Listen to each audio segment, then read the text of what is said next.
To help freshmen and sophomores in selecting their courses, candid reviews of courses and instructors compiled by juniors and seniors. So this already feels very strange.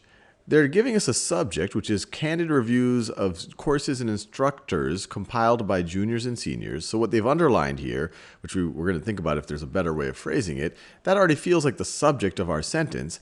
And because they're saying to help freshmen and sophomores in selecting their courses, essentially giving us this prepositional phrase, it's implying that the candid reviews of courses and instructors compiled by juniors and seniors did something to help freshmen and sophomores in selecting their courses.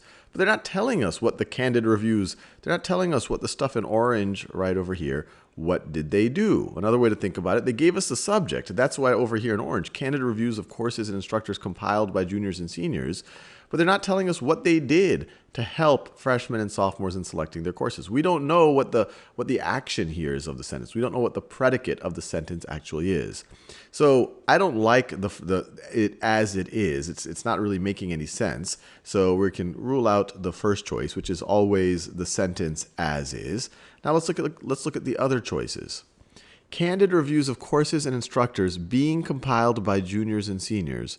So once again, that just keeps this as just a whole subject right over here. It still doesn't tell us what this thing did to help freshmen and sophomores in selecting their courses. There's no predicate. So I'll rule that out. And to compile candid reviews of courses and instructors by juniors and seniors.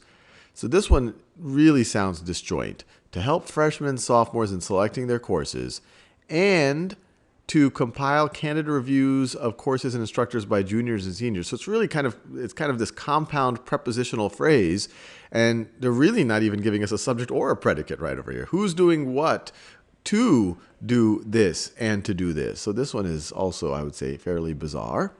Juniors and seniors have compiled candid reviews of courses and instructors. So I like this one because this is actually a complete sentence. This is actually a complete sentence even if you did not have the prepositional phrase in the beginning. What's your subject here? Well, your subject is juniors and seniors. What did they do? Well, they have compiled candid reviews of courses and instructors. So this by itself is a complete sentence, and we could throw this prepositional phrase on the front to say, well, why did they do this? To help freshmen and sophomores in selecting their courses. So we get to help freshmen and sophomores in selecting their courses, juniors and seniors, that's the subject, have compiled candid reviews of courses and instructors. That one feels very good. Now let's just look at this last one. With the juniors and seniors compiling candid reviews of courses and instructors. So once again, it's just another phrase, not really giving us, once again, a kind of a complete expression here. They're not giving us a complete subject with an action. So I would rule this one out as well.